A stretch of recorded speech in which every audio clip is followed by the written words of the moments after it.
Olá, bom dia, boa tarde ou boa noite para você que mais uma vez está conosco em mais um estudo do princípio ao fim. Hoje nós estamos em um dos nossos últimos estudos de toda esta jornada que conta desde a queda de Lúcifer e seus anjos e que vai falar até o estabelecimento eterno do reino de Deus em todo o universo. Bom, hoje nós estaremos estudando a respeito da igreja em Laodiceia. Estamos nesses últimos estudos falando a respeito destas 7 igrejas que se encontram registradas no livro do Apocalipse. Temos entendido que estas 7 igrejas, embora no passado, na época de João, literalmente elas existiram ali na Ásia Menor, estamos compreendendo que no livro do Apocalipse, essas igrejas, ou as cartas escritas a elas, têm um segundo cumprimento, um cumprimento profético, um cumprimento em cada período que a igreja viveu e ainda vive na história deste planeta. Assim como na história do grande conflito entre Cristo e Satanás até a consumação dos séculos. A igreja do período em Laodiceia, ou a igreja em Laodiceia, fala a respeito do povo de Deus que está vivendo na terra neste momento, nos últimos dias. A igreja em Laodiceia é a última igreja, ou seja, o último povo de Deus sobre a face da terra, antes do glorioso retorno do Senhor Jesus sobre as nuvens dos céus. Então eu convido você a abrir também a sua Bíblia no livro do Apocalipse, no capítulo 3. Vamos ler a partir do versículo 14. E a palavra de Deus nos diz assim: E ao anjo da igreja de Laodiceia escreve: Isto diz o Amém, a testemunha fiel e verdadeira, o princípio da criação de Deus. Conheço as tuas obras, que nem és frio nem quente. Quem dera fosses frio ou quente. Assim, porque és morno e não és frio nem quente, vomitar-te-ei da minha boca. Como dizes, sou rico e estou enriquecido, e de nada tenho falta. E não sabes que és um desgraçado e miserável, e pobre e cego e nu.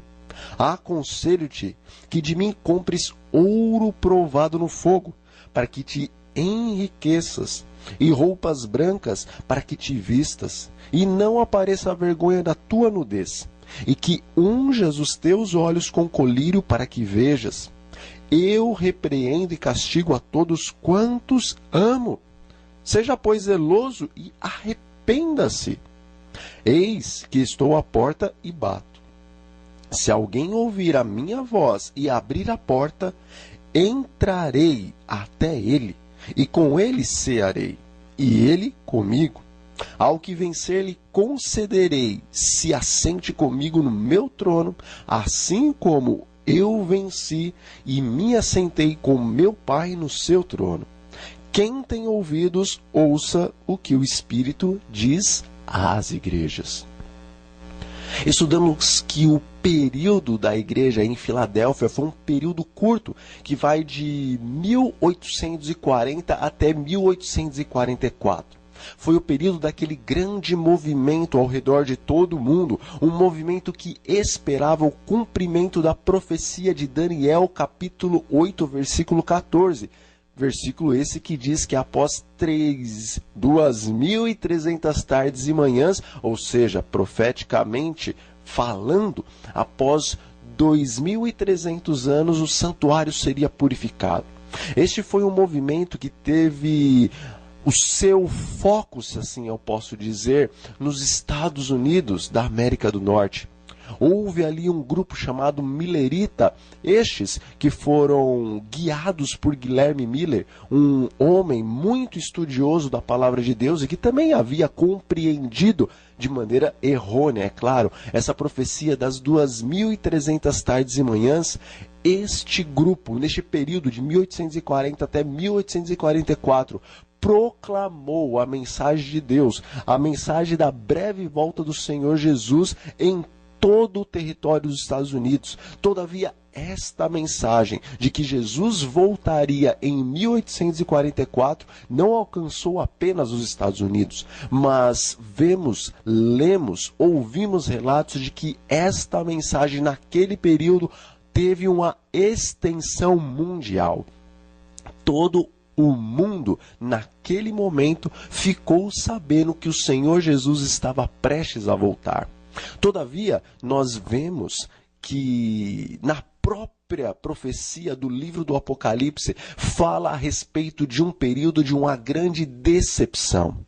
Este povo, que viveu de 1840 até 1844, embora sinceros em seus corações, eles entenderam erroneamente a profecia. Eles entenderam de maneira correta a data a qual a profecia se referia. 2.300 tardes e manhãs, partindo da saída do decreto do rei Artaxerxes para reconstruir a Jerusalém, de acordo com o que vemos lá no livro de Daniel, contando essas 2.300 tardes e manhãs proféticas, que são 2.300 anos, então chegamos ao dia 22 de outubro de 1844. Os mileritas, assim como outras pessoas que estavam estudando a profecia de Daniel, neste período, eles compreenderam que realmente o cumprimento da profecia ocorria em 22 de outubro de 1844. Todavia, eles erraram no cumprimento da profecia e não no tempo da profecia. Quando eles leram no livro de Daniel que após 2.300 tardes e manhãs o santuário seria purificado, eles compreenderam que então, após 2.300 anos, Jesus voltaria com poder e grande glória para purificar este planeta, o qual eles criam que era o santuário que a profecia de Daniel se referia. Todavia, nós vemos no livro de Hebreus que existe um santuário no céu, o qual o Senhor Deus, o Pai, está ali assentado em seu trono, e o qual o Senhor Jesus Cristo, como o nosso sumo sacerdote, está ministrando na presença do Pai. A profecia do capítulo 8, versículo 14 do livro de Daniel, não se referia ao santuário desta terra, mas estava falando do santuário que existe nos céus, pois a palavra de Deus nos diz que é necessário que as coisas que existem no céu, as coisas que existiam na terra eram tão somente um modelo. A palavra de Deus, o apóstolo Paulo disse que essas coisas que existem nos céus também fossem purificadas. A verdade é que tudo que acontecia no santuário e no tabernáculo que existia aqui na terra era uma sombra, ou seja, era um exemplo do que aconteceria futuramente no santuário que existe nos céus, o qual o apóstolo Paulo disse que não foi construído por mãos humanas, diferentemente do tabernáculo e do templo, que foram construídos por mãos humanas. Portanto, após o Senhor Jesus, o nosso sumo sacerdote, entrar no santuário celestial, começou-se ali então uma ministração do nosso sumo sacerdote.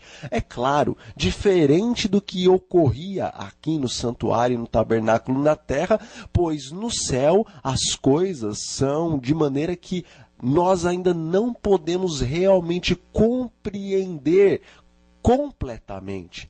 Todavia, muito do que acontecia na terra é bem semelhante ao que acontece no céu. E assim como havia o dia da expiação, o dia da purificação no santuário e no tabernáculo desta terra, a profecia de Daniel 14 nos diz que haveria também esta purificação no santuário do céu. Portanto, em 1844, no dia 22 de outubro, o Senhor Jesus, o nosso sumo sacerdote, estava agora dando início ao Yom Kippur literal, ou seja, o dia da expiação literal. A partir de 1844, de acordo com a profecia de Daniel, o nosso sumo sacerdote começa a julgar de maneira especial todos os casos dos filhos de Deus que viveram sobre essa face, ou que viveram sobre a face da terra, desde o primeiro homem, Adão, até, é claro, o último homem que estará vivo antes da volta do Senhor Jesus Cristo. Pedro, ele diz que haveria de começar o julgamento dos homens e que esse julgamento haveria de iniciar-se primeiramente pela casa de Deus. Nós vamos entender no próximo estudo também a respeito do milênio, a respeito deste período que ocorre após a volta de Jesus. E nós vamos ver que o julgamento de Deus, ele é muito complexo, todavia nós podemos entender o que ocorre nele. E nós vamos ver que no julgamento de Deus existem fases. Primeiro se julga os salvos, os justos, e dá a sentença para eles, que é vida eterna em Cristo Jesus. Nós vemos que existe um outro período para o julgamento dos ímpios e também para a condenação dos ímpios. Deus, ele é perfeito, e ele é perfeito em seu julgamento e na forma de julgar. O dia da expiação é um pré-julgamento. Nós vemos pelo livro de Daniel, assim como pelo livro de Apocalipse, que após 1844, quando iniciou-se essa última fase no ministério de Cristo no santuário celestial, ali o Pai, o Filho, estão julgando e advogando a causa dos filhos de Deus. Vemos que os anjos são as testemunhas, porque eles sempre estiveram participando deste grande conflito desde o início do mesmo. E eles podem agora comprovar o caráter santo, perfeito e justo de Deus em salvar os seus filhos e trazê-los desta terra de pecados e levá-los até os céus para morarem na presença de Deus e para estarem na comunidade dos santos anjos. Deus é justo com os homens, mas Deus também é muito justo com os anjos, os quais não caíram em pecado e que vivem na presença do Altíssimo. Deus é justo com todos os seres que foram criados à imagem e à semelhança dele, que estão espalhados por este universo. Pois verdadeiramente nós não estamos sós neste universo. A Bíblia, no livro de Jó, nos dá a entender que existem sim reis, existem sim principados e potestades por todo o universo, o qual Deus estabeleceu como governadores de reinos, de mundos que não caíram em pecado. Todavia, não acredite na ufologia, pois, infelizmente, nós vemos em Gênesis que Satanás ele sempre pega a verdade e mistura com o erro e faz uma confusão, faz uma Babilônia na mente das pessoas. Embora a Bíblia nos dá indícios de que existam seres gloriosos além dos anjos, nós sabemos que a ufologia ela representa isso de uma maneira errônea e Satanás pega então essa imaginação do homem e transforma em uma coisa altamente perigosa para os seres humanos, pois os seres extraterrestres, os quais nos são apresentados hoje, não falam realmente destas vidas perfeitas que existem nos outros mundos, não falam verdadeiramente dos seres que são criados à imagem e à semelhança de Deus, tal como os homens, tal como os anjos. Mas a ufologia nos traz uma falsa doutrina, a verdade misturada com o erro. E Satanás, com seus anjos, disso se aproveita e pode criar toda uma cena, e na verdade cria toda uma cena e toda uma doutrina de que seres de outros planetas vêm a esta terra a fim de ajudar os homens que aqui moram a encontrar a paz. Não podemos nos esquecer que a palavra de Deus no livro de Coríntios nos diz que Satanás pode, e também os seus anjos ou seus ministros podem se transformar em anjo de luz. Todavia, não com a intenção de trazer luz, e trazer verdade, e trazer conhecimento a respeito de Deus, mas eles podem transformar-se em anjos de luz com a finalidade de enganar as pessoas e aprisioná-las ainda mais no erro, de maneira que mesmo que elas pensem que estão fazendo o bem, aos olhos de Deus elas estão transgredindo a santa, boa, justa lei do Altíssimo. Portanto, não acredite em tudo que você ouve e nem acredite em tudo que você vê, porque Satanás e os seus anjos podem sim se disfarçar de seres gloriosos, como que se estivessem vindo de um outro planeta, de uma outra galáxia, a fim de auxiliar aos homens. É claro que se isto acontecer, e provavelmente isto pode acontecer, sabemos que as doutrinas às quais esses seres gloriosos e inteligentes trarão, elas vão de encontro com as doutrinas de Deus. Satanás pode sim aparecer como um anjo de luz ou como um ser glorioso e extraordinário. Ele pode até mesmo falar das Escrituras, ele pode até mesmo falar de Cristo, mas ele pode, tal como ele fez lá no Jardim do Éden, quando ele usou a cobra como médium, ele pode misturar a verdade da palavra de Deus e a verdade em Cristo Jesus com o erro, a fim de enganar o mundo e preparar o mundo para o momento o qual ele aparecerá como o Senhor Jesus. Pois o próprio Cristo e também o apóstolo Paulo nos adverte que Satanás há de aparecer nesta terra imitando o próprio Deus, assentando-se no trono de Deus, governando como Deus, e o mundo quase todo será enganado de acordo com o livro do Apocalipse. E eles seguirão a besta e adorarão o dragão, pensando que estão seguindo a Cristo e adorando a Cristo. Portanto, creia somente e tão somente nas Escrituras de Deus. A igreja de Laodiceia, nós vimos aqui, é uma igreja que precisa do poder do Espírito Santo, não do falso, mas do verdadeiro poder do Espírito Santo, a fim de não cair nesses terríveis, grandiosíssimos enganos dos últimos dias.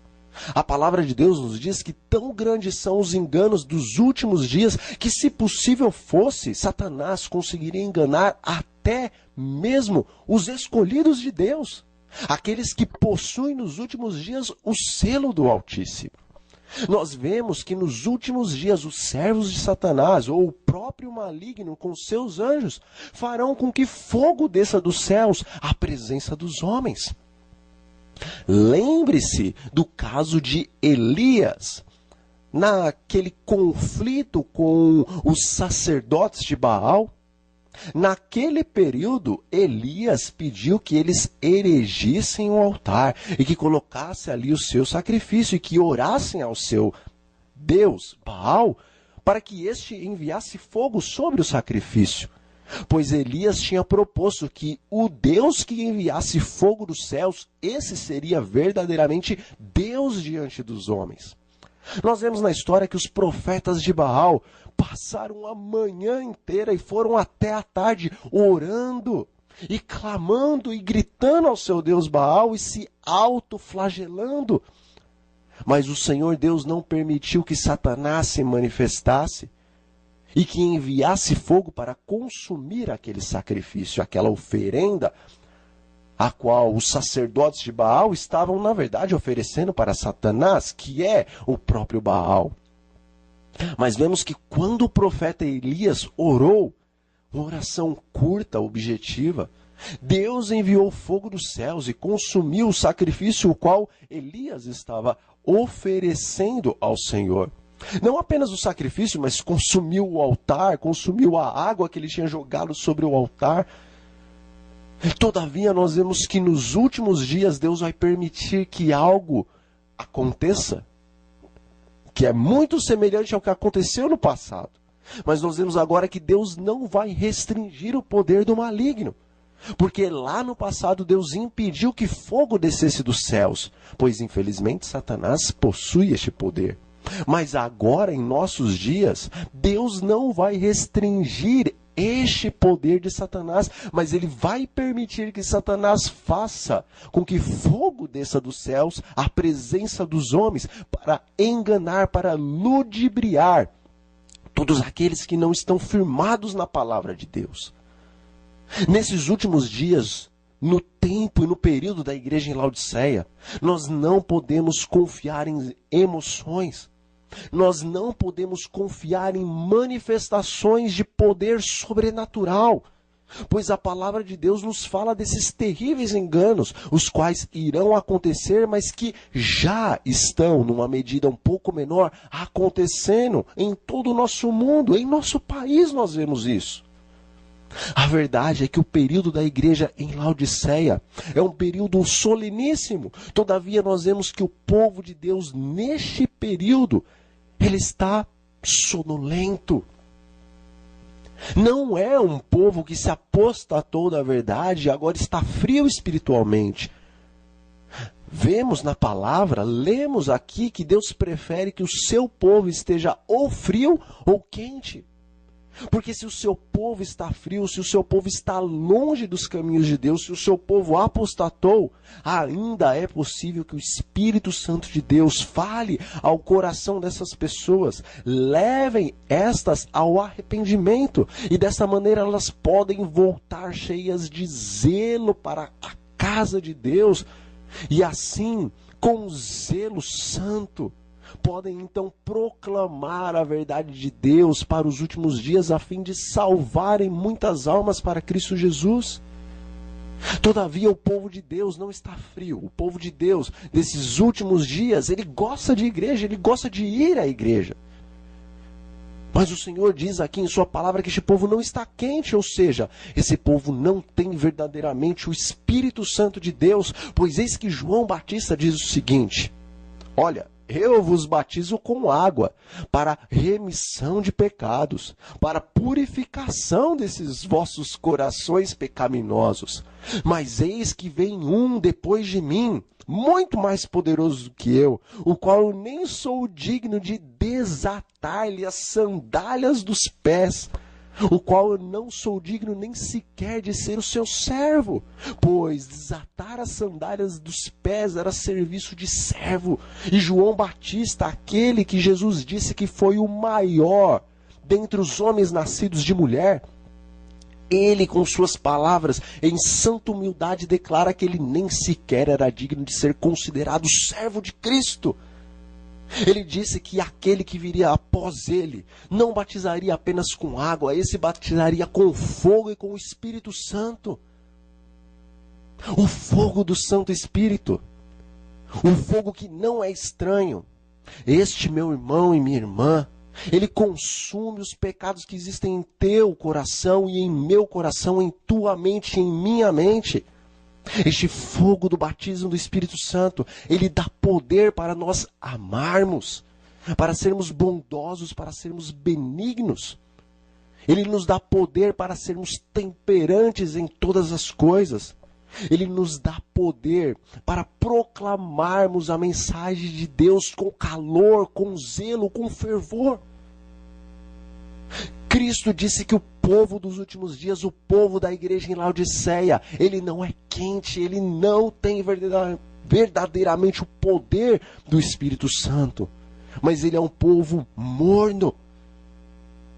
Um povo morno que está enganado porque ele diz em seu coração: rico eu sou, e eu estou enriquecido, estou abastado. Ou seja, eu tenho a verdade de Deus, eu conheço as profecias de Deus, eu estou indo na igreja, eu estou devolvendo o dízimo, eu estou dando ofertas.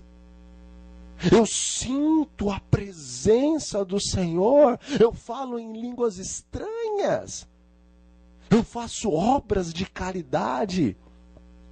Eu estou rico, estou salvo, estou cheio das bênçãos de Deus e faço parte do povo de Deus que vai ser salvo.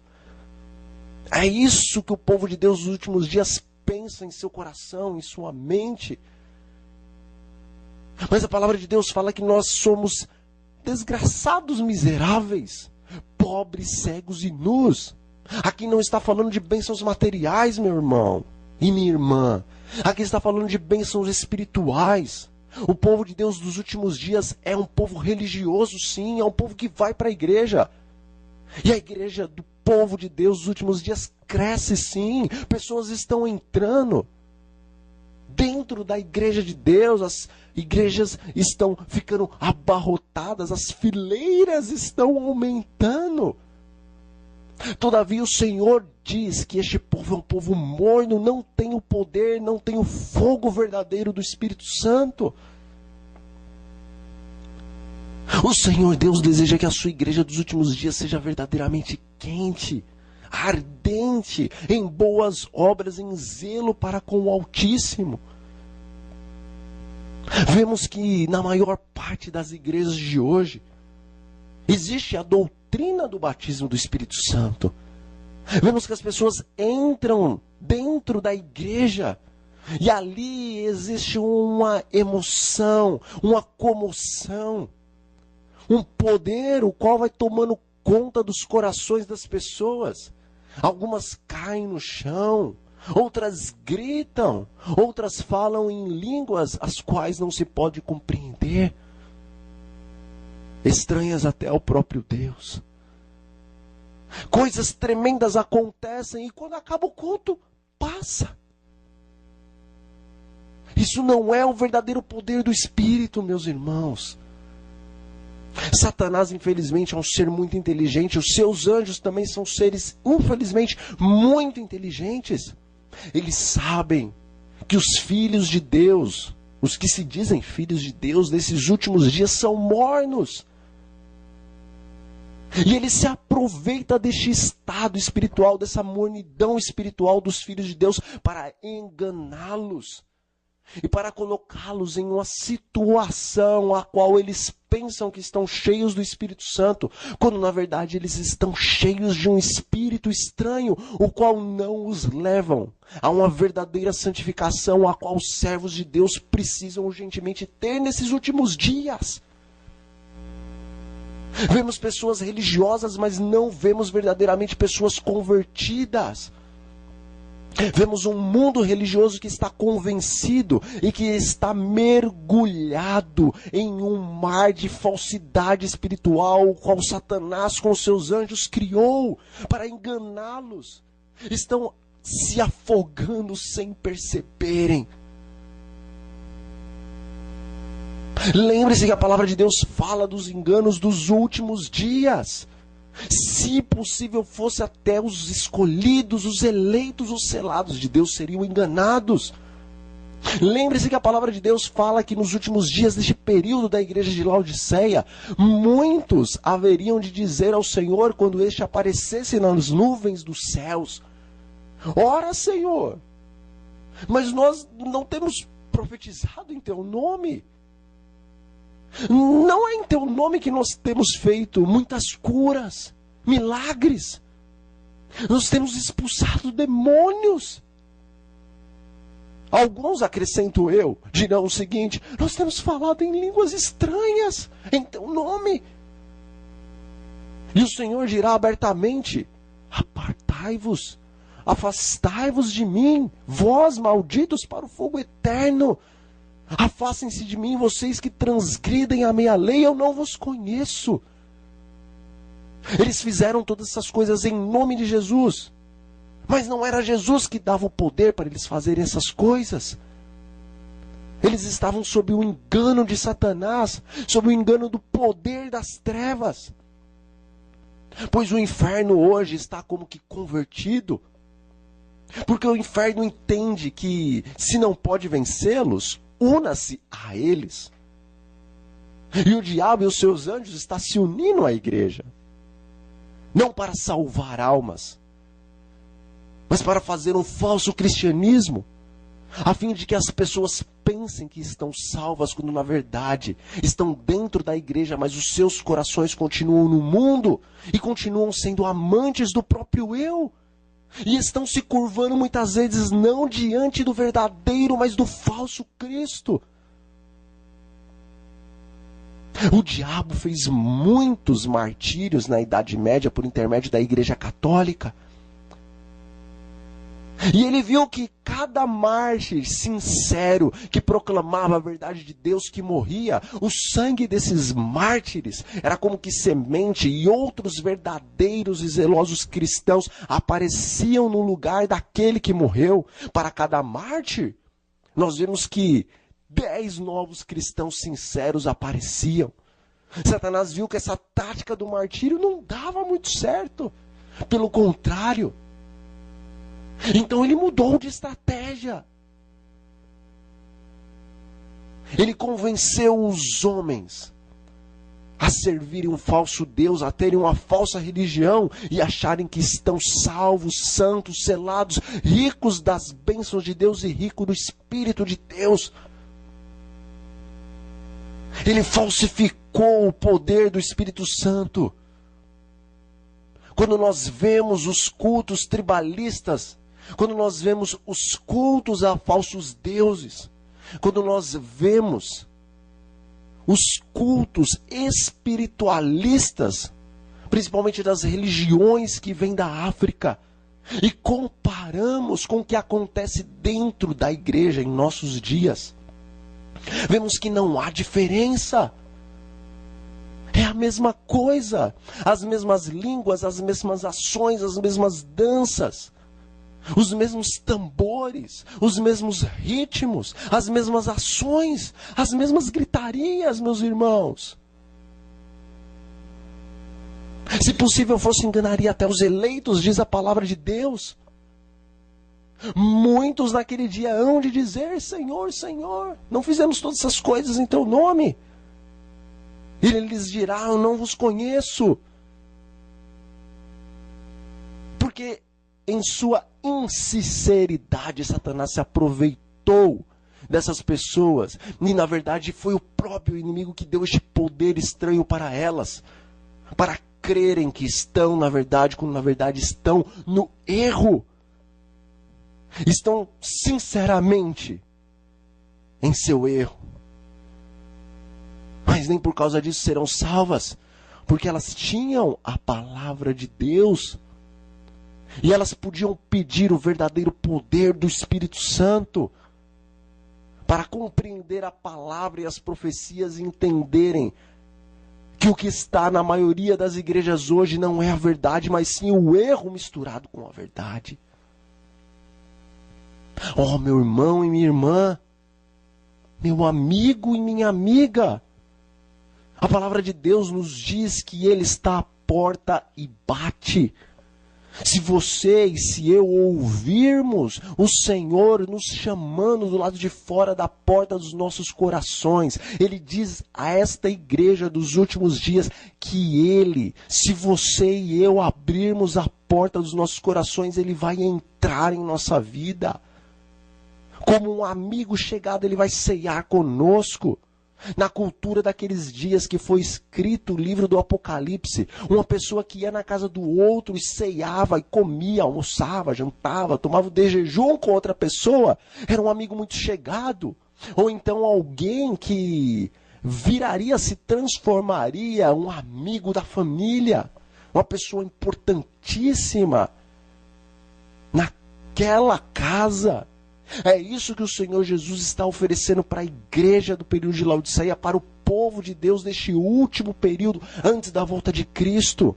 Ele quer ser o teu amigo, Ele quer ser o meu amigo. Ele quer que você e eu vivamos um cristianismo verdadeiro, não sob a influência do poder das trevas, mas Ele quer que verdadeiramente o poder do Espírito Santo esteja em tua vida e em minha vida. Deus tem um poder diferente para oferecer para o seu povo nesses últimos dias. Mas você e eu temos que querer e pedir o verdadeiro batismo do Espírito Santo. E devemos pedir que Deus afaste o falso batismo, o falso poder de nossas vidas, de nossas igrejas. Nós temos que compreender que o nosso Deus nesses últimos dias deseja, de acordo com o livro de Joel, no capítulo 2 e também no capítulo 3, nós devemos entender que Deus deseja formar um exército espiritual, o qual nunca houve, o qual jamais haverá. Portanto, o poder que o Espírito Santo tem para te oferecer e para me oferecer hoje é um poder que vai muito além de curas e milagres, porque Satanás e os seus anjos podem fazer curas e milagres, porque eles podem colocar e podem tirar a doença a fim de enganar os homens, para que eles pensem que fazendo essas coisas extraordinárias estão salvos, estão recebendo o poder de Deus. Em todas as religiões espiritualistas acontecem curas e milagres tão maiores e iguais às que acontecem dentro das igrejas. Portanto, manifestação de poder nesses últimos dias não é prova de que as pessoas que estão fazendo os milagres são verdadeiramente servos de Deus. O poder do Espírito Santo, o verdadeiro batismo do Espírito Santo, o verdadeiro poder que o Senhor Deus, como chuva serôdia do Espírito, lança sobre o seu povo nesses últimos dias, é um poder que leva o seu povo a amar como Cristo amou, um poder que leva o seu povo a adorar a Deus em espírito e em verdade, não com gritarias, não com ruídos, que parecem muitas vezes até de animais irracionais. Deus é onisciente, onipotente, onipresente. Quando lemos na palavra de Deus e vemos a adoração dos santos anjos na presença do Altíssimo, meu irmão e minha irmã, que solenidade, que reverência! Deus quer que os homens sejam semelhantes, mais semelhantes aos anjos em sua adoração. Os anjos não estão gritando, não estão se descabelando, não estão rolando na presença de Deus. Eles estão cobrindo os seus rostos e os seus pés diante da presença do Altíssimo e clamando: Santo, Santo, Santo é o Senhor Deus, o Todo-Poderoso. A terra está cheia de sua glória. Deus deseja uma adoração racional, não uma adoração irracional, a qual a emoção é o centro da adoração. Deus deseja dar o seu Espírito Santo a fim de que um povo santo, um exército santo, surja na face da terra nesses últimos dias, com a finalidade de proclamar as mensagens de Deus para os últimos dias. E a mensagem de Deus para os últimos dias não é: venha para Cristo e você vai ter todas as coisas, você vai ter casa, você vai ter carro, você vai ter esposa, você vai ter marido, você vai ter emprego, você vai estar acima de todos ou em pé de igualdade com todos aqueles que estão lá em cima e lá no topo, porque você é rei e porque Deus te fez por cabeça e não por cauda. Não é o evangelho dos últimos dias, o qual deve alcançar toda a terra, para que então venha o fim. O evangelho dos últimos dias é: temei a Deus e dai-lhe glória, pois chegou o tempo do seu juízo, e adorem aquele que fez o céu, a terra, o mar e as fontes das águas.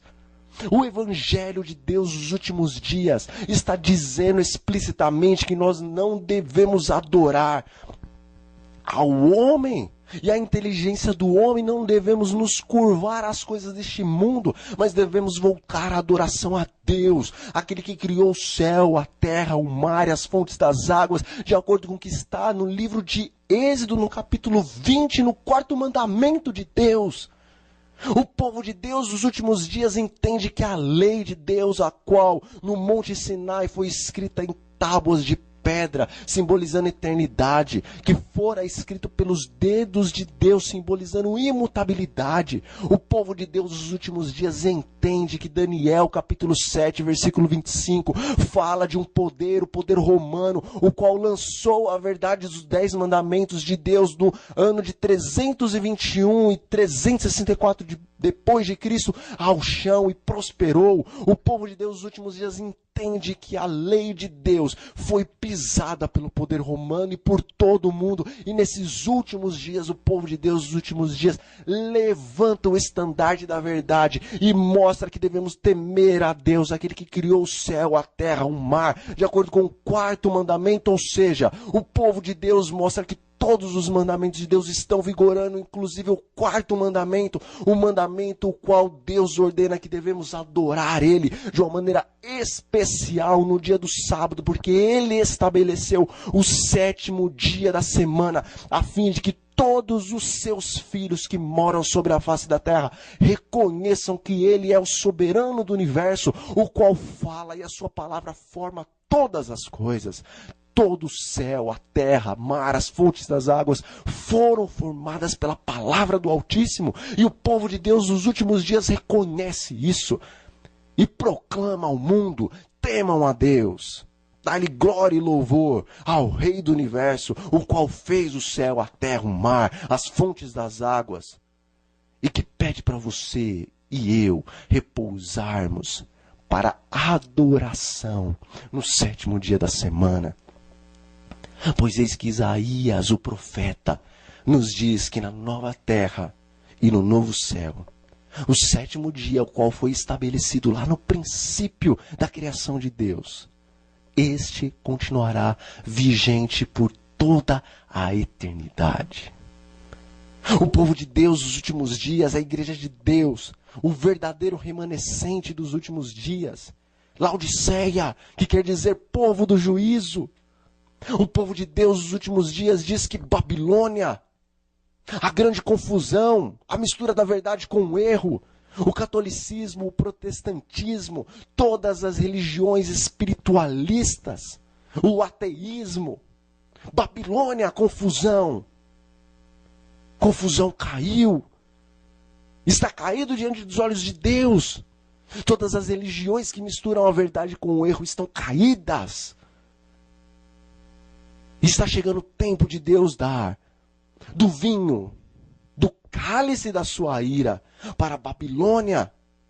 O povo de Deus nos últimos dias diz que todos aqueles que realmente querem fazer parte do remanescente de Deus devem sair de Babilônia, devem sair do catolicismo, devem sair de todo o protestantismo apostatado e devem se reunir ao remanescente de Deus, que são aqueles que guardam os mandamentos de Deus e têm o testemunho de Jesus, de acordo com o livro do Apocalipse, meu irmão e minha irmã.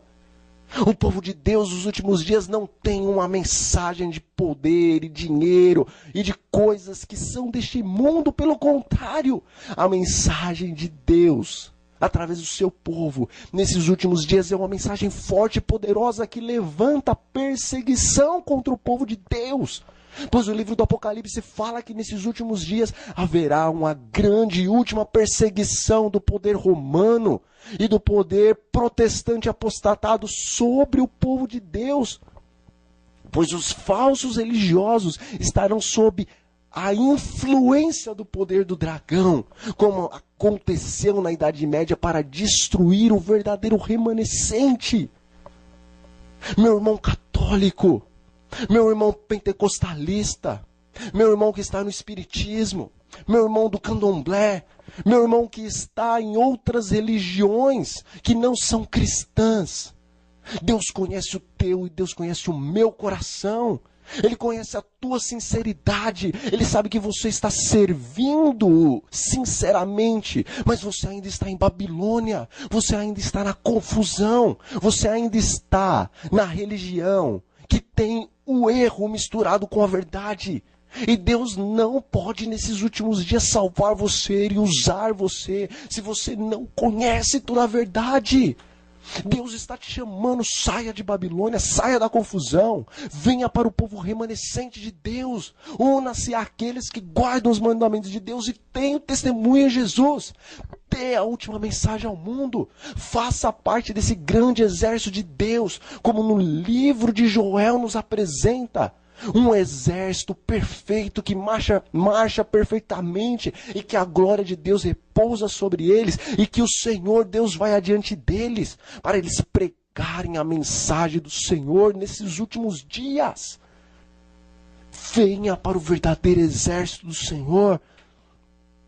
A mensagem dos últimos dias, a qual o povo de Deus deve dar, é: todo aquele que receber em sua mão direita e em sua testa o selo da besta, este também há de beber do cálice, do vinho, da ira de Deus, o qual vai estar puro, não misturado com misericórdia.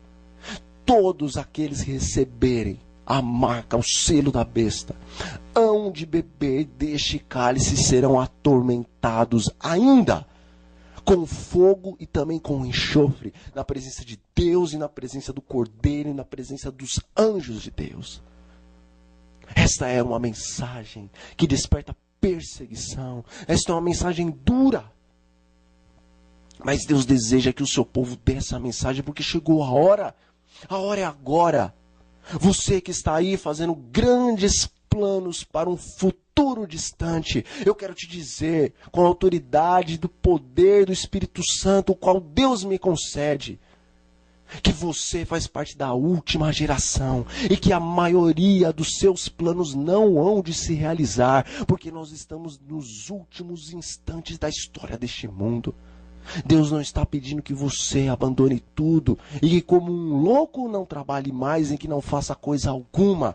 Deus está dizendo que os seus planos devem agora ser santidade. Santidade ao Senhor. Muitos, porém, tal como Paulo e tal como os discípulos que receberem o chamado de Deus, deixarão sim todas as coisas, e empregos, e dinheiro, e fama, fortuna,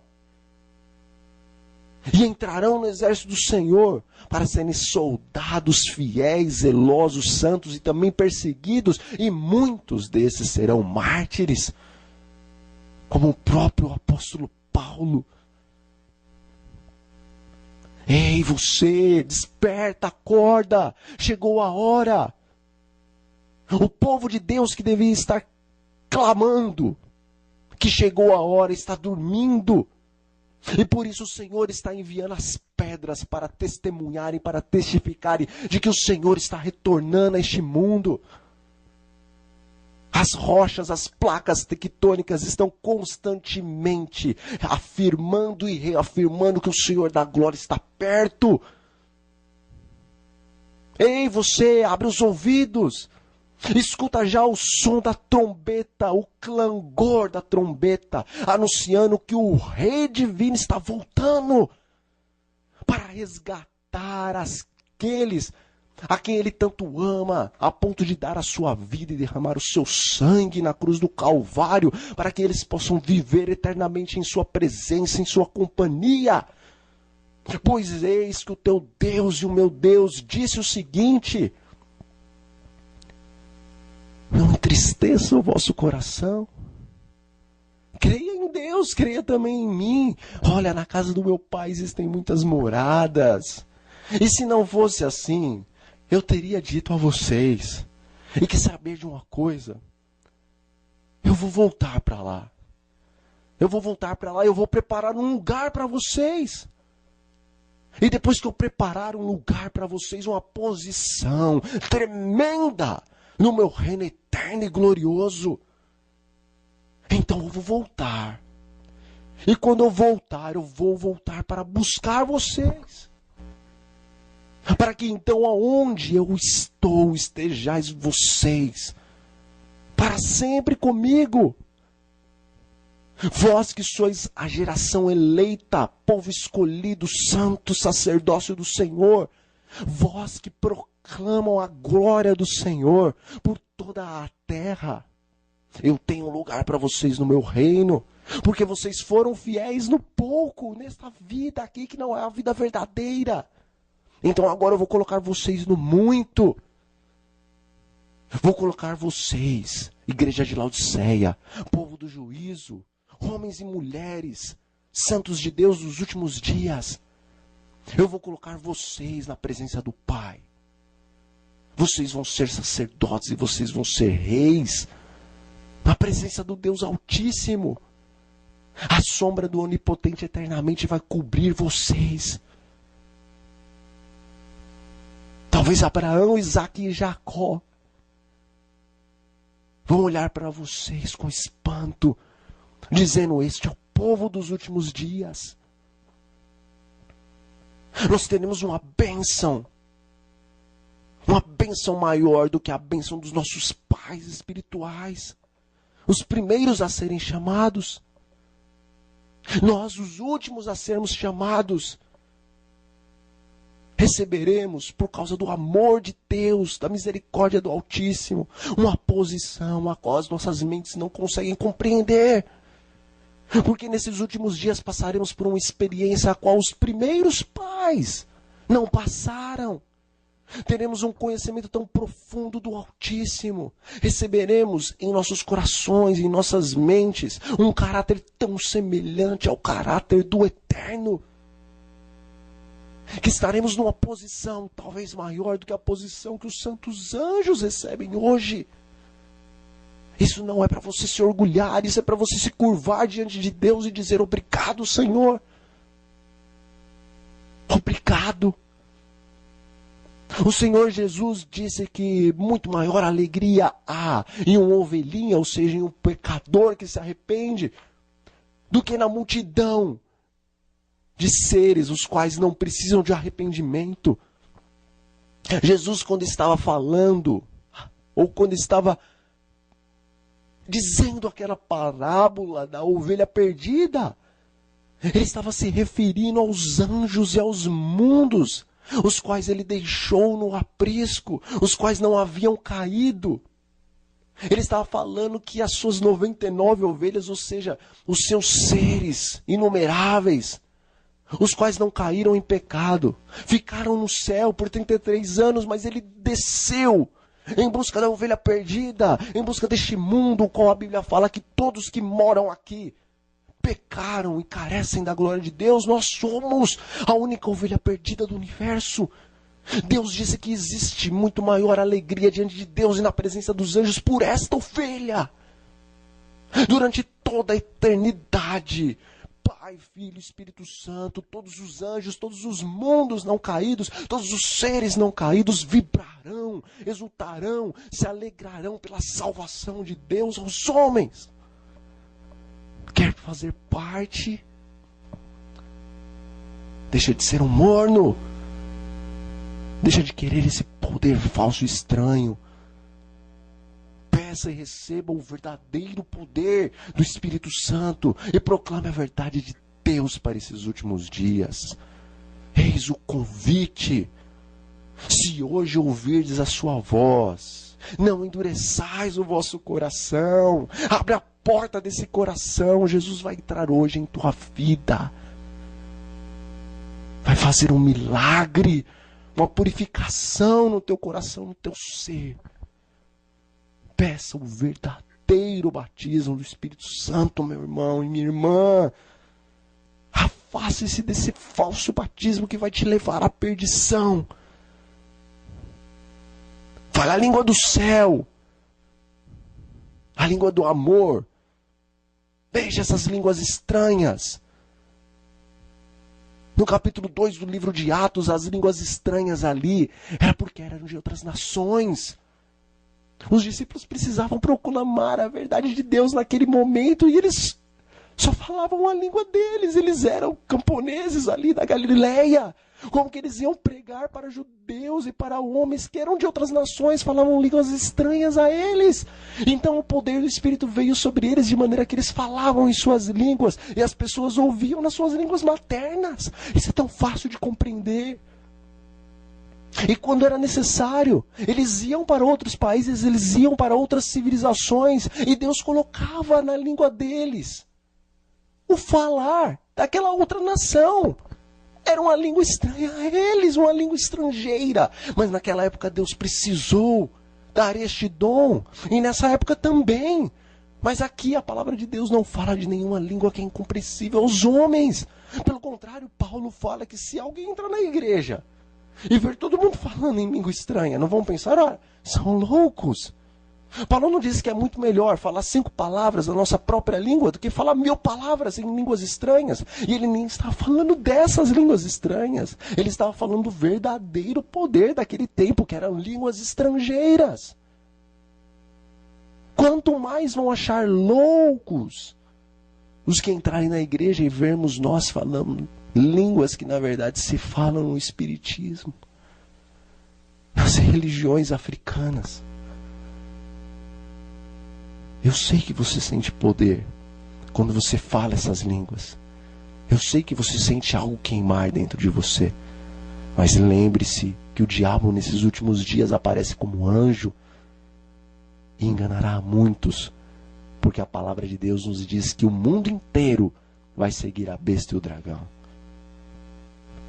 Portanto, estude a palavra de Deus e tenha coragem de pedir a compreensão de Deus para saber se o que você está falando, ou o que você está fazendo, ou o que você está seguindo vem da parte de Deus, ou se vem da parte do inimigo de Deus, o grande enganador, o qual conseguiu enganar 1/3 dos anjos de Deus da presença do Altíssimo.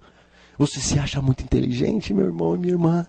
Você acha que você não pode ser enganado no poder de Satanás? Lembre-se disso. Os anjos estavam na presença do Altíssimo. O Pai, o Filho e o Espírito estavam ali, em seu trono. Mas, infelizmente, esse ser, que foi dotado de inteligência pelo próprio Deus, esse grande serafim, ungido querubim cobridor, ele transgrediu a santa lei de Deus, ele se transformou em enganador e conseguiu enganar 1/3 dos anjos. E ele está enganando o planeta Terra inteiro. E se possível fosse, ele enganaria até os eleitos dos últimos dias. Portanto, seja humilde. Seja humilde na presença de Deus. E peça para Ele te revelar a verdade dos últimos dias. Em nome de Jesus. Eu digo essas palavras e eu peço que o poder do Espírito Santo esteja incomodando você, esteja incomodando a mim, para que verdadeiramente venhamos a buscar e viver a verdade de Deus para os últimos dias. Convido agora você, meu amigo que está me assistindo ou me ouvindo, feche os seus olhos, abaixe a sua cabeça. Vamos falar com Deus Altíssimo. Oremos. Senhor nosso Deus Todo-Poderoso, chegamos ao fim, Pai. Ao fim da história deste grande conflito entre a verdade e o erro. Queremos participar do povo, o qual proclama a verdade de Deus, cheio do verdadeiro poder do Espírito Santo. Purifica-nos de todo erro. Purifica-nos de todo pecado. Derrame sobre nós as primeiras e as segundas chuvas do Teu Santo Espírito, segundo a Sua palavra nos diz. E envia-nos a fim de proclamarmos a verdade dos últimos dias, para que então venha o fim. Em nome de Jesus, nós oramos a Ti e nós lhe agradecemos desde já as bênçãos que nos concederá. Amém.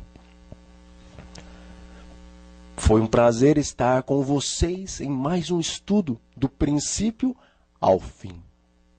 Que você divulgue esta mensagem nas redes sociais. Divulgue essa mensagem para os seus amigos, para as suas amigas, para as pessoas que você ama e deseja ver nos céus, para os seus irmãos em sua igreja. E permita que Deus te use como um vaso de honra nos últimos dias. Este é o meu pedido, esta é a minha oração por você. E até mais.